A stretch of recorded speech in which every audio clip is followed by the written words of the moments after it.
leur sexe, à leur genre, à le fait qu'ils soient racisés, pas racisés, et que, en fait, ces assemblées-là, moi je pense que si on arrive à constituer des assemblées qui sont beaucoup plus représentatives, voire dans lesquelles on fait représenter plus fortement les catégories dominées de la société, moi je suis persuadée qu'on aura des politiques et des décisions super, quoi. On a toute l'histoire de l'URSS nous. Mais je suis anarcha-communiste, donc on est peut-être... La personne avec le bénet et derrière, après... C'est pour rebondir sur le truc de la police et la bassine. C'est juste pour rappeler qu'il y a quelques années, il y a Babacar Gueye qui s'est fait tuer là à Rennes par la police. Et qu'il y a une marche en son hommage qui est organisée par le comité Vérité et Justice pour Babacar le 7 décembre. Et qu'il y a plusieurs soirées de soutien d'ici là. Il y en a une qui est ce soir au Bocal, donc c'est jusqu'à 23h, donc on va y aller après. Et il y en a une, c'est jeudi prochain, 21 il me semble. Alors je ne me rappelle plus où, mais il y a moyen de trouver l'info sur Expansive Info ou sur le site internet qui traite de ça. Voilà, les fonds, ça sert pour les affiches, les déplacements, pour que justement les familles des victimes de la police puissent se retrouver, puissent se soutenir, s'organiser, imprimer des affiches, des tracts, tout ça. Et voilà, je pense que c'était important de le dire. Et sinon, pour les 1 an aussi des Gilets jaunes, en ce moment, il faut suivre la page Facebook, malheureusement je ne l'ai pas, je ne saurais pas dire, mais Tous Unis 35, il y a des actions là, ce soir, cette nuit, il me semble. Oui. Et demain, tout le week-end. Je vais juste faire la transmission d'infos. Je pourrais en parler. Moi j'avais juste une question pour mademoiselle qui était à Extinction Rébellion et j'ai justement vous parliez tout à l'heure de comment de créer de meilleures assemblées. Je trouve ça un petit peu abstrait personnellement. Qui juge en quoi cette assemblée-là est meilleure? Comment placer cette assemblée, ou ces assemblées, au-dessus de celles de ceux... Enfin, je trouve que c'est un terrain que je trouve glissant en fait. Qu'est-ce qui nous dit que derrière, avec ces assemblées-là, on ne se retrouve pas avec exactement les mêmes rapports de force qu'on retrouve et les mêmes situations de domination que dans les assemblées qu'on est actuellement?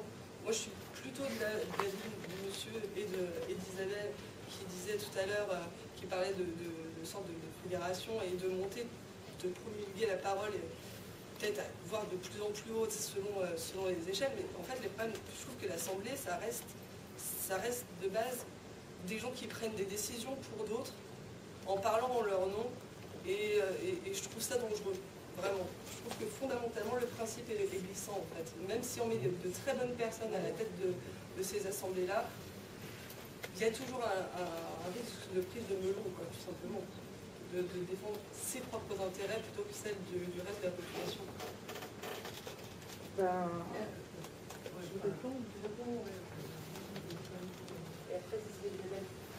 Ouais, moi j'oppose pas les deux modèles. Pour moi, je sais pas comment ça peut s'articuler, mais je suis d'accord avec les deux modèles. Et en fait, pour moi, ces assemblées-là, qui pourraient prendre de meilleures décisions, elles sont constituées justement des personnes concernées. Et des personnes concernées en grand nombre. Et du coup, c'est à partir de ce principe-là que, pour moi, elles prendraient de meilleures décisions. Et elles peuvent tourner, Les concernées entre elles-mêmes ont des rapports de domination, du coup, bien sûr. Comment équilibrer ça? Qui serait juge pour équilibrer ça? Qui serait légitime à dire, bah, non, on va mettre plus de personnes comme toi, plus de pauvres, plus de femmes, plus...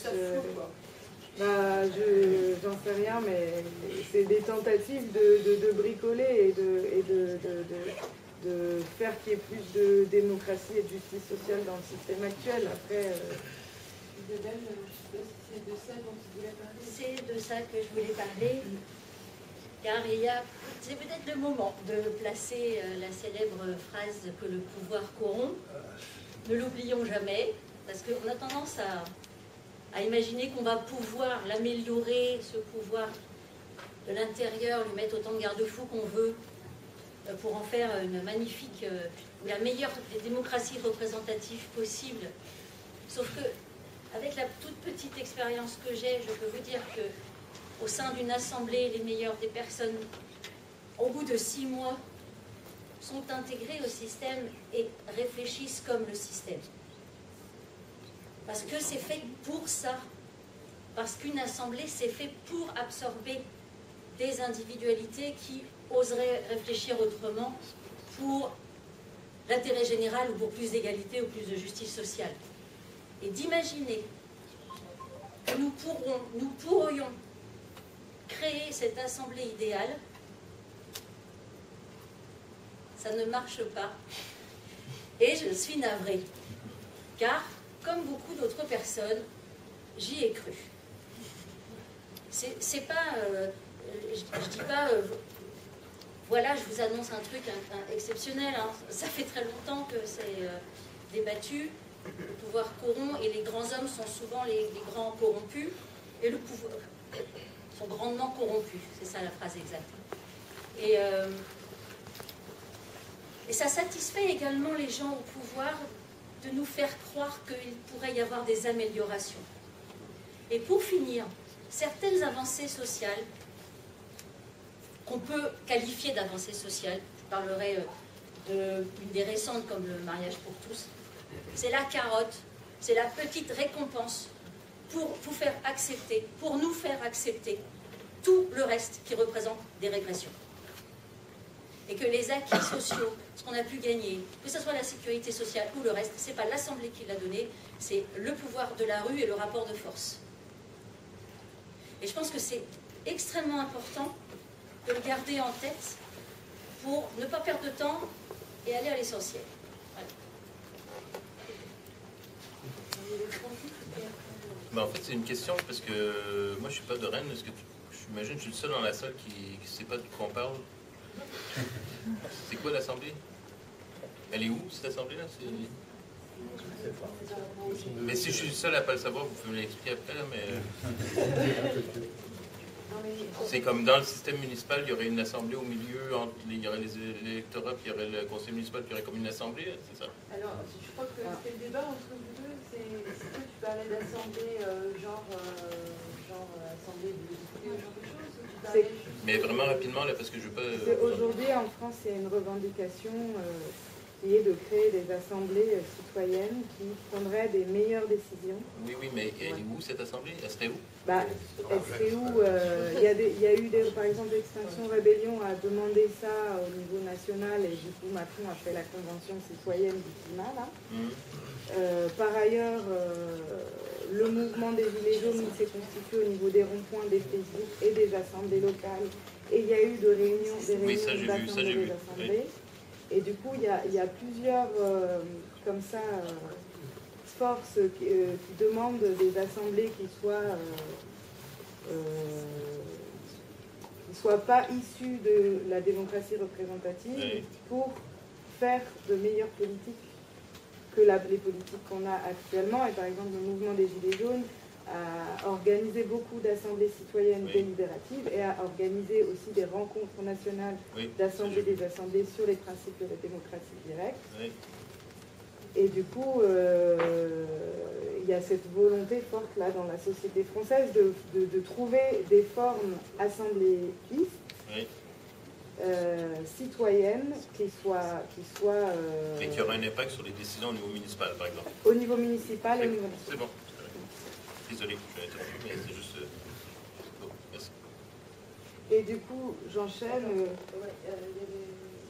Ouais. Ouais, mais du coup, je vais peut-être être à côté parce que j'avais pas compris. Moi, je pensais que tu parlais de genre une assemblée nationale, mais qui soit élue autrement pour que ce soit machin du coup. Parce que j'allais. Enfin, Je comprenais pas non je voulais dire.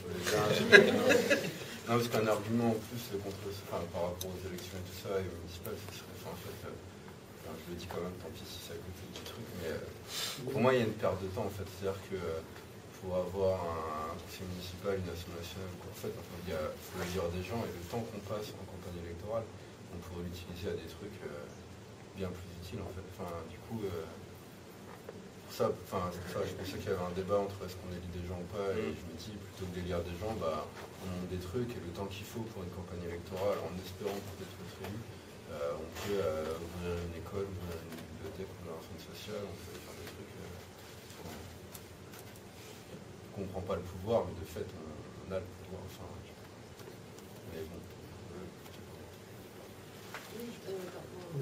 Oui, je ferais juste un éclaircissement. Si tu veux te présenter au municipal, c'est bien ça? Je me pose sérieusement la question. Ah oui, voilà. Non, mais c'est pour clarifier un peu, parce que justement, ça me semble aller un peu en contradiction avec ce qui se disait. On ne peut pas vouloir se présenter au municipal et dire oui, mais je me présente au municipal pour qu'il y ait des assemblées. Tout ça, quelque part, ça me semble contradictoire. En fait, c'est un point de vue. C'est pas le mien. Et en tout cas, c'est pas ce que moi j'ai appris du mouvement des Gilets jaunes. Et justement, dans le mouvement des Gilets jaunes, les questions de prendre le pouvoir par la rue et de faire des assemblées, elles n'ont pas été mises en opposition. En fait, on faisait les deux.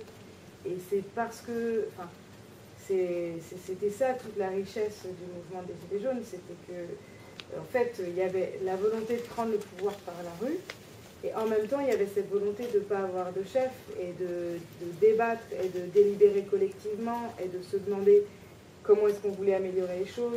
Et du coup, je trouve que c'est cette alliance de on fait des assemblées pour se politiser, pour prendre des décisions de la manière la plus horizontale possible, tout en prenant le pouvoir par la rue, qui a été hyper forte l'année dernière. J'arrête de parler. Si je peux me permettre,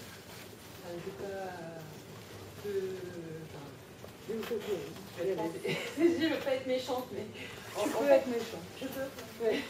En fait, le truc, c'est soit tu fonctionnes en assemblée générale, soit tu fonctionnes en tant qu'élu. Mais si tu es élu et que tu veux fonctionner en tant qu'élu, ça veut dire que tu empêches les assemblées générales de fonctionner. Ça ne peut pas être les deux à la fois, quoi. Donc là, tu as participé à des assemblées générales où les gens discutaient, prenaient des décisions ensemble. Mais si, parce que tu as envie d'aller plus loin, tu veux être élu pour appliquer ce dont les gens avaient discuté, ça veut dire que l'Assemblée générale qui viendra après, elle n'aura plus qu'à faire une seule après. Et donc c'est complètement biaisé en fait. Moi c'est comme ça que je peux répondre, mais après c'est pas forcément nécessaire qu'on parle que de ça. Ouais, voilà. On va... Même si c'est un débat central, on va faire tourner, ouais, c'est important. Mais... Je voulais revenir sur le danger de... Je parlais du danger des absorptions des individualités au sein des assemblées. Et je trouve que, en fait, même au sein de cette assemblée-là, c'est les mêmes personnes qui parlent ou qui prennent la parole, qui se répondent entre elles. Et qu'en fait, on pense tous des choses ici individuellement. Et que pour prendre la parole, c'est difficile en fait. Et que le principe même du combat, enfin pour moi, le principe de l'anarchie, c'est aussi de se battre justement contre ces pouvoirs informels, pour reprendre les mots de Francis. Et que voilà, donc, je pense qu'en fait on a ces problématiques-là, elles sont partout et que même dans un petit groupe comme ça, elles sont présentes.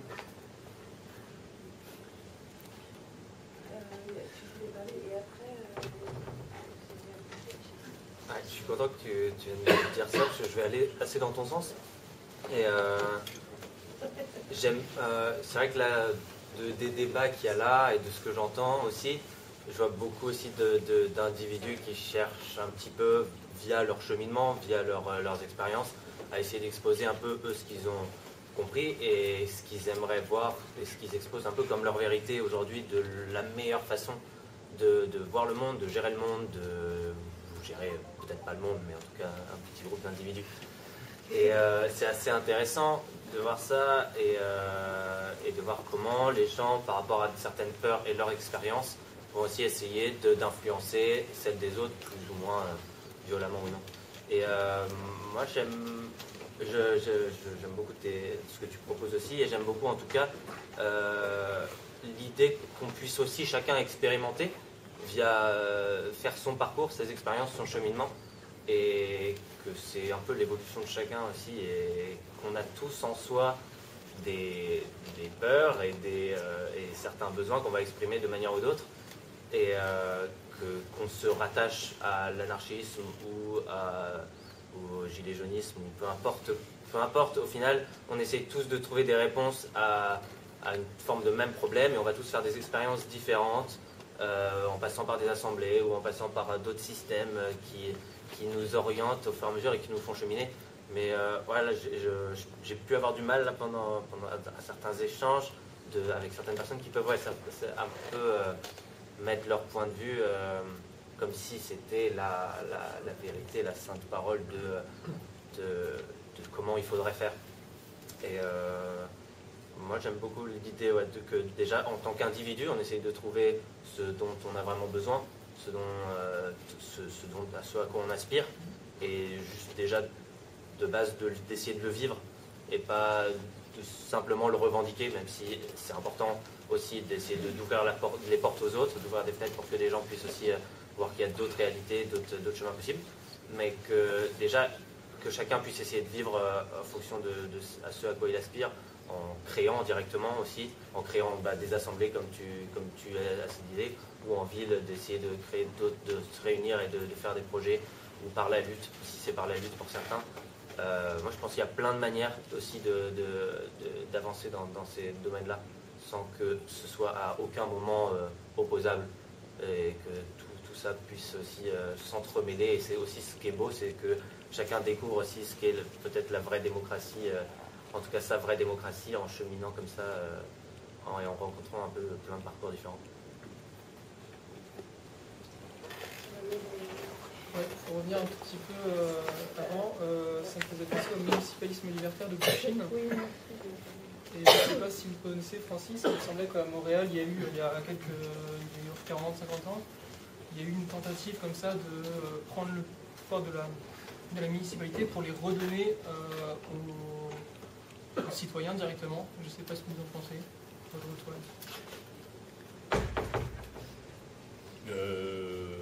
Oui, mais ça n'a pas vraiment marché. Mais et ça, à Montréal, c'est complètement abandonné ce truc-là. Mais le seul endroit, comme vous le savez sans doute, où ça a été réappliqué, c'est au Rojava. Donc, moi, je ne suis pas allé au Rojava. Je n'ai pas parlé avec des gens qui sont allés au Rojava. Donc, j'ai lu des trucs sur le Rojava. Donc, mais je vous encourage à lire des trucs sur le Rojava. C'est très intéressant. Mais je ne suis pas du tout spécialisé. Moi, c'était pas pour t'encourager ou te résigner quant à ton aspiration municipale, mais je sais pas, j'ai envie de parler d'une expérience de lutte que je n'ai pas vécue, mais que j'ai lue ou entendue. C'est celle quand tu as lu les lignes de retention Cotentin-Maine et l'expérience de la petite commune du Cheffren, où du coup le maire, il me semble qu'il a été élu sur une liste municipale en opposition au passage de cette ligne de retention dans ce patelin-là. Et du coup, il a pu soutenir la lutte qui était enracinée sur place, qui s'est créée en mettant à disposition des locaux, etc.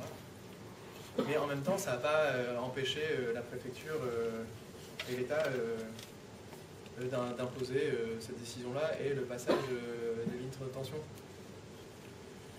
Enfin voilà, c'était juste pour rappeler ça, de ne pas se faire d'illusions, mais qu'en même temps, effectivement, peut-être qu'à certaines échelles, ça peut permettre certaines choses, je ne me rends pas compte. Et du coup, ces expériences-là de lutte antinucléaire sont notamment partagées dans le bouquin et recueil sonore Ça grésille dans le poteau, aux éditions Mercastor, du nom du convoi des déchets nucléaires. Ça peut apporter une contribution.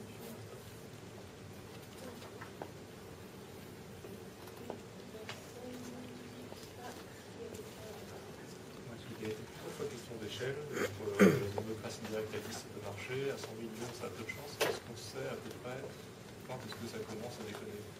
C'est quoi nos maximum? C'est une question pour moi ça? Non, il n'y a pas de... Non, il n'y a pas un nombre...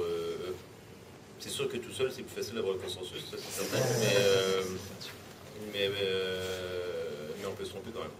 Mais non, il n'y a pas de chiffre. Il y a les enjeux aussi d'intérêt concret, de c'est quoi le lien entre ces personnes. C'est sûr que plus on augmente, les questions de prise de parole et tout deviennent évidemment plus compliquées, plus on augmente le nombre. Moi je pense que j'ai certainement pas de réponse sur le nombre, ça c'est certain.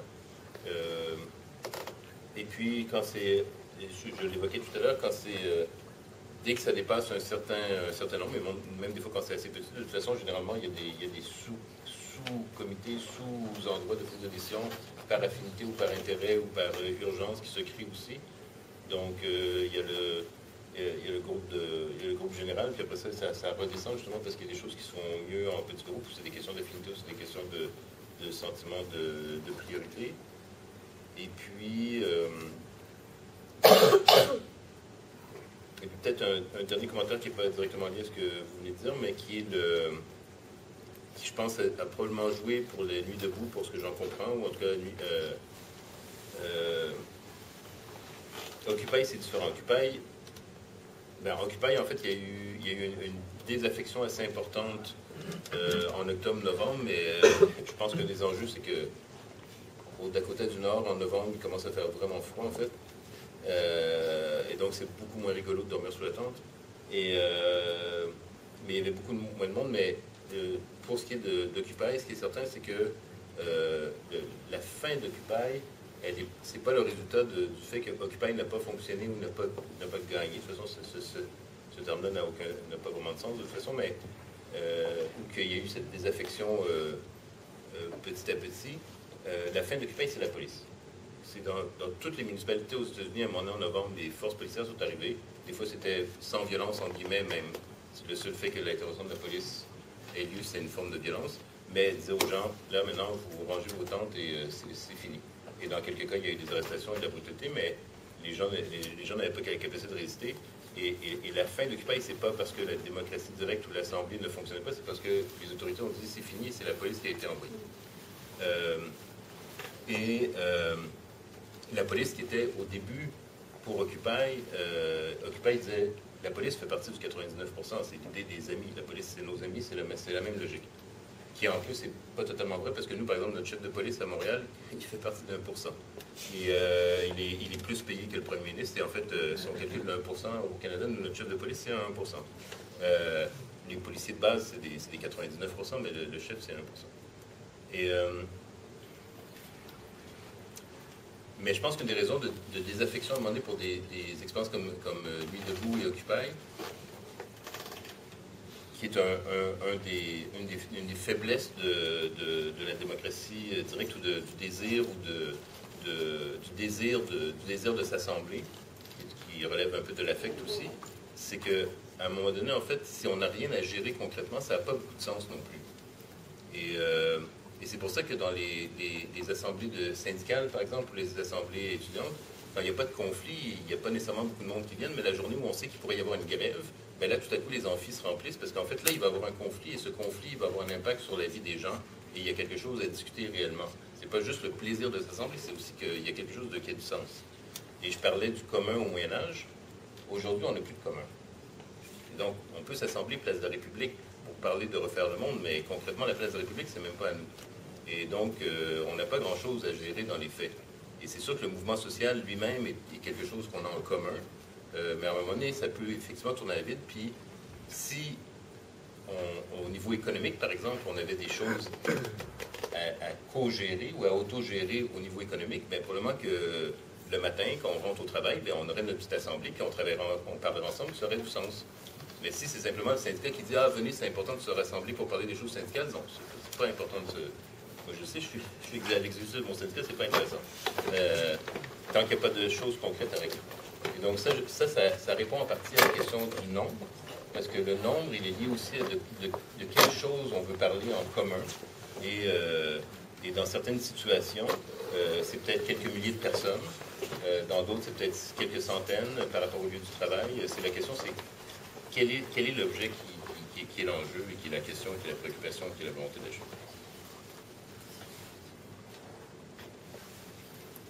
Est-ce qu'il y a des gens qui ont encore parlé, qui voudraient parler? Oui. Moi j'avais une question d'ordre historique. Tout à l'heure vous avez fait mention de la Révolution française et notamment du mouvement des enragés.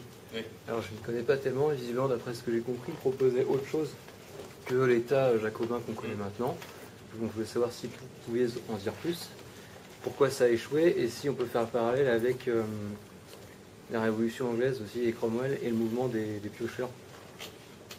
Si c'était similaire ou pas. Oui, donc là on retourne dans l'histoire, donc, mais ça revient un peu à ce que je disais aussi, quand il y a des crises sociales, les gens s'assemblent.